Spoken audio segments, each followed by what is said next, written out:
اللہ رب العالمین والصلاة والسلام علی سید الانبیاء والمرسلین اما بعد فاعوذ باللہ من الشیطان الرجیم بسم اللہ الرحمن الرحیم۔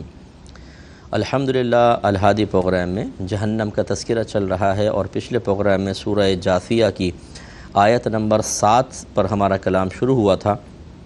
اللہ تعالیٰ نے فرمایا کہ ویل لکل افاک اثیم، ہر بہت زیادہ بہتان لگانے والے اور گناہ گار کے لیے ہلاکت ہے، وہ برباد ہوگا۔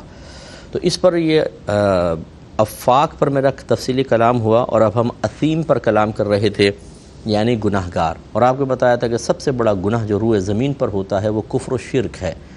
تو کافر و مشرک کا انجام اتنا دردناک ہوگا کہ مطلب بس اللہ تعالی ہم سب کو محفوظ فرمائے، وہ دیکھیں گے اور دیکھنے والے لرز جائیں گے۔ جس کے ساتھ ہو رہا ہوگا اس کا تو انجام کیا ہوگا، دیکھنے والے لرز جائیں گے، اتنا خطرناک ان کے ساتھ انجام ہے۔ اور پھر ایک ہوتا ہے کہ مسلمان ہونے کے بعد ہم بہت سارے گناہ کرتے ہیں، تو ان گناہوں کو اللہ تعالیٰ منع فرما رہا ہے اور ان گناہوں کو اختیار کرنے والے کے لیے بربادی کی وعید یا بربادی کی خبر سنا رہا ہے۔ تو اس لیے مجھے اور آپ کو اپنے بارے میں احتساب کرنا چاہیے، غور کرنا چاہیے۔ ہم گناہ کرتے ہیں تو بچے گناہ کرتے ہیں، ہم گناہ کرتے ہیں فیملی گناہ کرتی ہے۔ اگر ہم گناہ سے بچتے ہیں، اپنی خواہشات کو قربان کرتے ہیں، ہمت کرتے ہیں، تو پھر نسلوں کو بھی ہم سمجھا سکتے ہیں اور وہ بچے آبزرو کرتے ہیں، ماں کیا کر رہی ہے، والد صاحب کیا کر رہے ہیں، بڑے کیا کر رہے ہیں خاندان میں، تو پھر وہ اچھی چیزیں اپناتے ہیں۔ اس لیے پچھلے پروگرام میں گزارش کی کہ اگر بڑے نادان تھے، وہ گناہ کر رہے تھے، وہ علم سے دور تھے، وہ علم بیزار تھے، وہ دین سے بیزار تھے، دین کی پابندیوں کو برا سمجھا کرتے تھے، خاندانی گندی رسومات کی پروٹیکشن کرنے کے لیے کھڑے رہتے تھے کہ نہیں ہمارے خاندان میں تو ایسا ہی ہوگا، تو کاش ایک اگلی نسل کے کوئی نوجوان کو ہمت کرنی ہوگی کہ ٹھیک ہے آپ نے اگر کیا، آپ میرے بڑے ہیں، ہم آپ کی گرفت نہیں کریں گے، بالکل نہ سخت لہجے میں گفتگو کریں گے، نہ آپ پہ تانا کریں گے، تانا زنی کہ آپ نے فلاں وقت میں یہ کیا تھا، یہ کیا تھا، ٹھیک ہے آپ جانیں، آپ کا رب جانے، لیکن ہم ان چیزوں کو، گندگی کو آگے نہیں چلنے دیں گے۔ اب ہم بند باندھیں گے اور ہماری فیملی جو ہے وہ ان چیزوں سے پاک و صاف ہوگی۔ اپنی فیملی کو پاک رکھیں، علم دین خود سیکھیں، انہیں سکھائیں، عبادات کریں، انہیں عادی بنائیں، گناہ سے بچیں، انہیں بچائیں۔ گناہوں کی معرفت انتہائی ضروری ہے، اور جیسے میں نے آخر میں عرض کیا تھا کہ جب ہم سمجھاتے ہیں تو بعض لوگ اس کو ہنسی مذاق کر کے ٹال دیتے ہیں اور کہتے ہیں یار یہ تو مولوی ایسے کہتے ہیں، تم ویسے سیریس ہو گئے بہت زیادہ۔ تو یہ سیریس تو ہونا پڑے گا، آپ اس سے بالکل دائرہ ادب میں رہ کے بتائیں، پوچھیں کہ یہ بتا کہ جس طرح تم مجھے کہہ رہے ہو یہ سیریس، اس کو سیریس پن کہہ رہے ہو، وہ بھی تنزیہ طور پر، وہ بھی تنقیدی اعتبار سے، اسے بھی معیوب اور معتوب ٹھہرا رہے ہو، اس طرح کیا یہ سیریس پن نبیوں میں رہا یا وہ لاؤبالی پن رہا جو تم کہہ رہے ہو؟ یعنی میں نبیوں کے طریقے قریب ہوں یا آپ؟ خود ہی تم ہی جواب دے دو، کیا جواب دے گا؟ اگر نبیوں پہ الزام لگائے گا اپنا ایمان تباہ کرے گا، اسے کہنا پڑے گا کہ نہیں تمام نبی تیری طرح ہی، جو مطلب یہ جو طریقہ تم اختیار کر رہے ہو وہ نبیوں کا ہی طریقہ ہے، وہ واقعی اپنی آخرت کے معاملے میں بالکل سنجیدہ رہے ہیں، انہوں نے کبھی ایسا نہیں ہوا کہ معاذ اللہ صرف نظر کی ہو۔ پھر پوچھیں کہ اچھا پھر صحابہ کے بارے میں بتاؤ، وہ کس رستے پہ تھے؟ پھر اولیاء کے بارے میں پوچھیں، پھر مومنین مومنات کے بارے میں پوچھیں۔ جب سب کا جواب وہی یہی دے تو بولیں کہ پھر تم شرم کرو کہ ان سب کے عمل، ان کے طرز، ان کی سوچ، ان کے فکر، ان کے عمل، ان کے کردار کو تم کہہ رہے ہو، یعنی اس پہ طنز کر رہے ہو، اگرچہ ان پہ نہیں کر رہے، طنز تم مجھ پہ کر رہے ہو، لیکن میں نے تو انہی کا طریقہ اپنانے کی کوشش کی ہے، تو مجھ پہ طنز کر رہے ہو، اپنی فکر کرو آخرت میں تمہارے ساتھ کیا ہوگا، تمہاری نسلوں کے ساتھ کیا ہوگا۔ اور میں اپنے بہن بہنوں کو گارنٹی دیتا ہوں، یہ نہیں کہ میں کوئی بہت ہی بڑی شخصیت ہوں، نہیں، قرآن و حدیث کی تعلیمات پر اعتماد کر کے گارنٹی دیتا ہوں کہ آپ اپنی فیملی کو سنبھال کر چلیں، آپ کی فیملی کا آخرت میں کیا ہوگا اور ان کا کیا ہوگا یہ دیکھیے گا آپ، انشاءاللہ آپ کو اتنا انعام ملے گا، اور اس وقت آپ ہو سکتا ہے سجدہ شکر میں گر جائیں کہ اللہ تیرا شکر ہے کہ وہ میری زندگی کا ٹرننگ پوائنٹ تھا، کہ اگر میں اس وقت کوئی غلط فیصلہ کر لیتا تو مارا جاتا، میں تو تیرے ہی کرم سے، تیری ہی عطا سے میں سنبھل گیا اور آج اس مقام پر ہوں۔ اور ان بیچاروں کو سمجھایا تھا، یہ نہیں مانے تو ان کے سر شرم سے جھکے ہوں گے، آنسو آنکھوں سے بہہ رہے ہوں گے، جسم کانپ رہے ہوں گے، رنگ فق ہوگا کہ پتہ نہیں اب اللہ تعالیٰ ہمارے ساتھ کیا کرتا ہے۔ اور ان کے بچے ان کی طرف سوالیہ نگاہوں سے دیکھ رہے ہوں گے کہ یہ آپ نے ماں باپ ہو گیا ہمارا بیڑا غرق کر دیا، ہمیں اس مقام ذلت پہ کھڑا کر دیا۔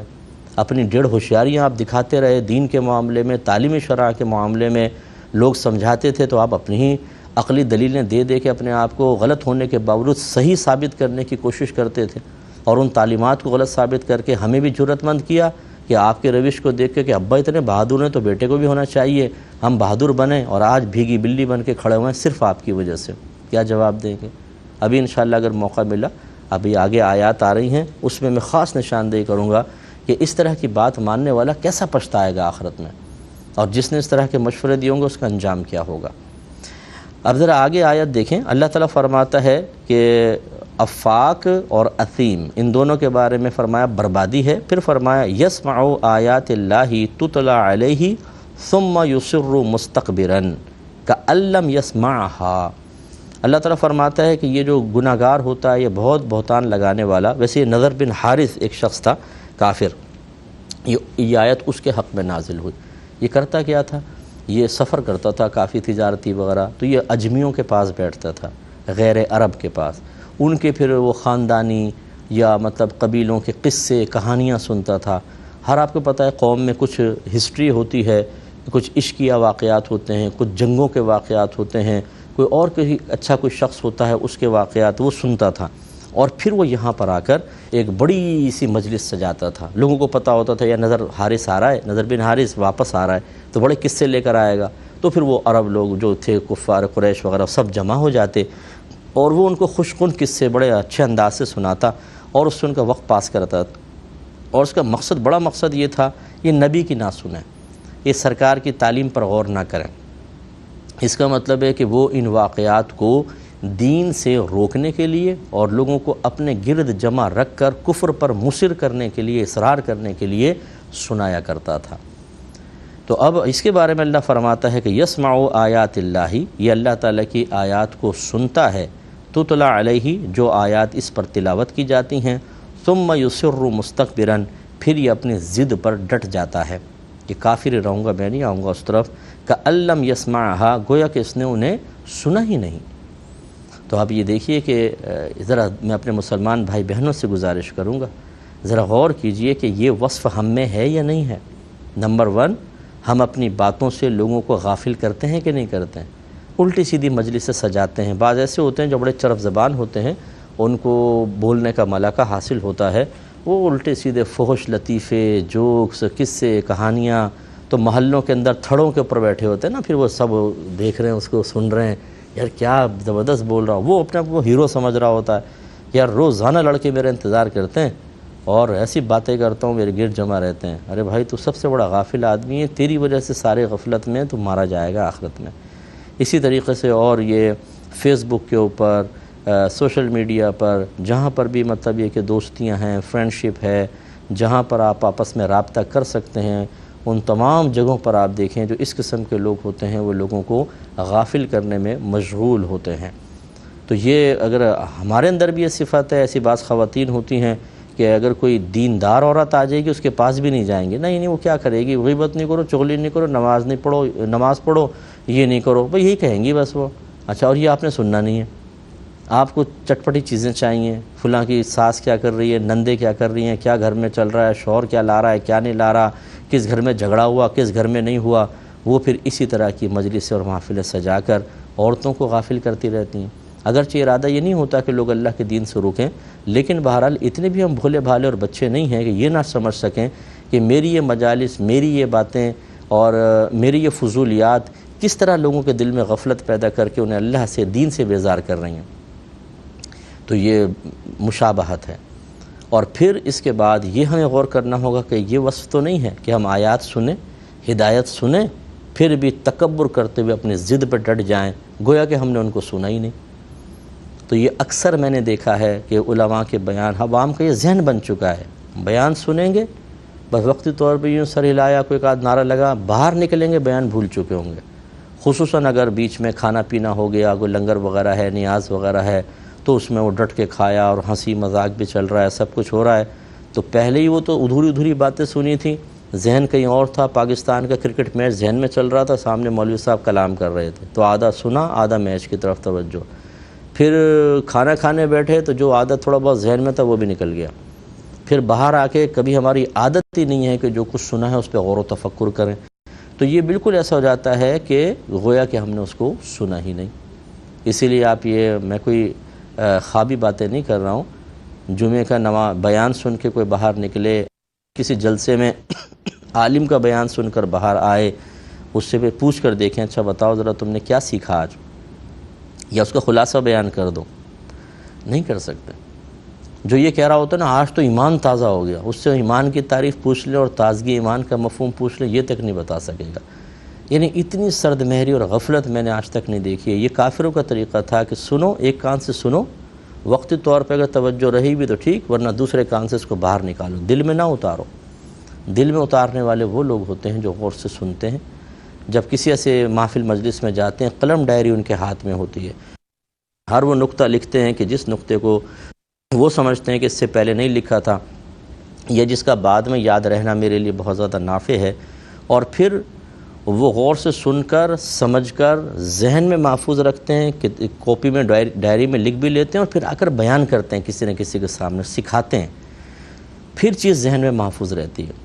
لیکن ہمارے ہاں اچھا ایک تو ہے کہ چلیں یوں غفلت سے بیان سنا اور نکل گئے، ایک ہے کہ سننا ہی نہیں چاہتے۔ تو آپ یونیورسٹیز میں دیکھ لیں، اگر کوئی مطلب یہ کہ لڑکے لڑکیوں کو سمجھائے، کوئی نشہ کے عادی ہے وہ سمجھائے، دوستیوں کے عادی ہیں لڑکا لڑکی آپس میں، وہ وہاں پہ کوئی سمجھائے، اچھا بے پردگی کے بارے میں کلام کرنا چاہے، لڑکوں سے کہے کہ تم یہ غلط حرکتیں نہ کرو، ہوئے اس کو تو مارنا شروع کر دیں گے۔ اس کو مولوی کہہ کے بولیں گے مولوی صاحب پیچھے ہٹو، بس چھوڑو، دور سے دیکھیں گے ابے مولوی آ رہا ہے، نکل لے بھائی، یہ اس کا بھاشن کون سنے، اس طرح کی باتیں کرتے ہیں۔ یعنی یہ ہم سننا ہی نہیں چاہتے۔ مسلمان اللہ اور اس کے رسول کی بات سننا نہیں چاہتا ہے، اس کو بیزاریت ہوتی ہے، اس کو کوفت ہوتی ہے۔ پھر وہ اپنے آپ کو اگر یہ کہے کہ ہاں میں برا کر رہا ہوں، یہ تو نفس پسند ہی نہیں کرتا، پھر کیا کریں؟ ایسا طریقہ اختیار کرو کہ میری اس برائی پر کسی کی نگاہ نہ پڑے، میں پھر بھی پپو کہلاؤں اور ساری برائی انہی پہ چلی جائے۔ اچھا اس کے لیے کیا طریقہ اختیار کریں؟ اس کے لیے طریقہ یہ ہے کہ مولویوں کو برا کہو، یا یہ آج کل خود عمل نہیں کرتے ہیں مولوی، آپس میں تو لڑتے رہتے ہیں، ہمیں کیا تلقین کریں گے بتاؤ؟ کوئی اپنا فرقہ بنا کے بیٹھا ہوا، کوئی اپنا بنا کے بیٹھا ہوا، کوئی اپنا بنا کے بیٹھا ہوا، کس کے پیچھے جائیں؟ دوسرے کہتے ہیں ہاں بالکل صحیح بات ہے، تو بس یار زیادہ چکروں میں نہ پڑو۔ اس طرح اپنے آپ کو پپو بنا لیا کہ بھئی ہمارے ساتھ تو یہ عذر ہے، ہم کیا کریں، کس کے پاس جائیں، کیسے کریں؟ ارے بھائی نماز میں کون سا فرقہ ہو گیا؟ روزے میں کون سا فرقہ ہے؟ کس میں انکار ہے ان کا؟ حج میں کس کا انکار ہے؟ زکوٰۃ میں کس کا انکار ہے؟ نیک بننے میں، پرہیزگار ہونے میں، گناہ چھوڑنے میں، اس میں تو کوئی مکاتب فکر نہیں ہے، اس میں تو کسی کا اختلاف نہیں ہے۔ یعنی صرف ان چیزوں کو بنیاد بنا کر اپنے آپ کو دین سے راہ فرار اختیار کرنے کے معاملے کو، یعنی اپنے حق میں دین سے راہ فرار اختیار کرنے کے معاملے کو صحیح اور حق ثابت کرنے کے لیے یہ دلائل دیے جاتے ہیں۔ اور اگر ایسے لوگوں سے پوچھیں کہ اگر آپس میں ٹکڑیوں میں بڑھ جانا، فرض کر لو اگر آپ کہتے ہو ٹکڑیوں میں بڑھ جانا، آپس میں لڑنا، یہ کسی کو چھوڑنے کی دلیل ہے، تو تم نے دنیا کو کیوں نہیں چھوڑا؟ یہ بتاؤ، کیا آپ کے خاندان میں ٹکڑے نہیں ہو گئے؟ کیا آپ کے محلے میں ٹکڑے نہیں ہیں؟ کیا آپ کی کلاس کے اندر 4 دوست یہاں، 4 دوست وہاں، 4 وہاں، ایسا نہیں ہے؟ کون سی جگہ پر نہیں ہے؟ تو اگر یہی آپ نے اصول بنایا کہ بھئی اس وجہ سے ہم بیزار ہیں کہ یہ لڑ رہے ہیں آپس میں، یا انہوں نے مختلف فرقے بنا لیے ہیں اور سمجھ میں نہیں آ رہا کس کے ساتھ جائیں، اس لیے ہم پپو بن کے سائیڈ میں ہو گئے، تو بھائی پھر یہی پپو پن یہاں پہ بھی دکھاؤ نا۔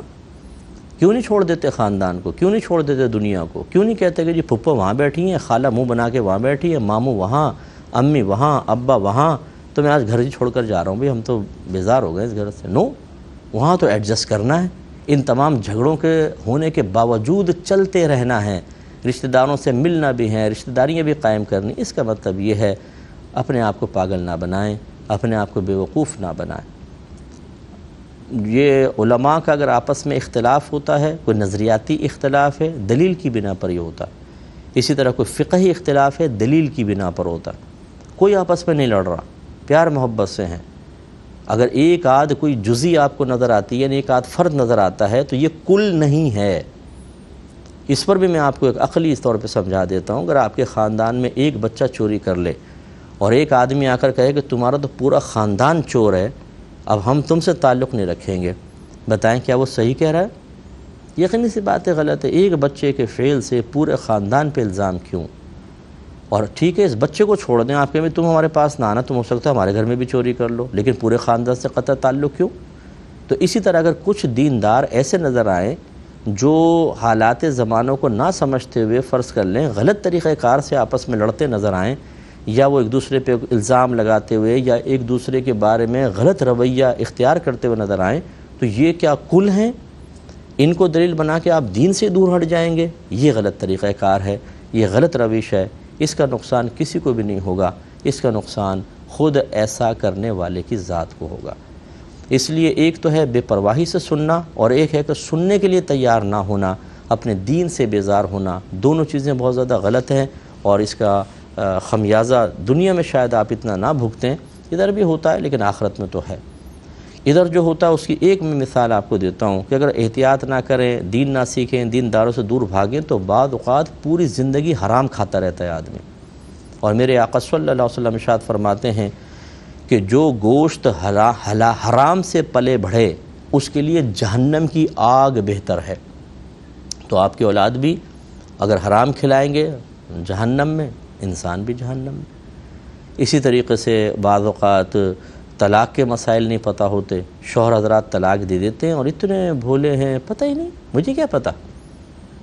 اچھا بھائی، دنیا کے تو ساری رسومات تم نے معلوم کی تھیں کہ بھئی شادی ہونے والی، خالہ کو کون سا جوڑا جائے گا، پھپھی کو کون سا جائے گا، زیور کتنا چڑھایا جائے گا، مہندی کی رسم کیا ہوتی ہے، مائیوں کی رسم کیا ہے، جوتی چھپائی کی کیا ہے، اور پتہ نہیں کیا کیا خرافات ہیں، سب چیزیں تمہیں پتہ ہیں۔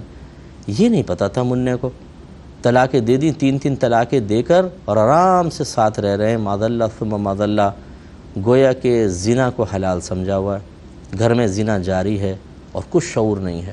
تو جب انسان نہیں سیکھتا، غور نہیں کرتا، سنتا نہیں، دین سے بیزار ہوتا ہے، تو اس قسم کے معاملات کو بھی نہ چاہتے ہوئے فیس کرنا پڑتا ہے۔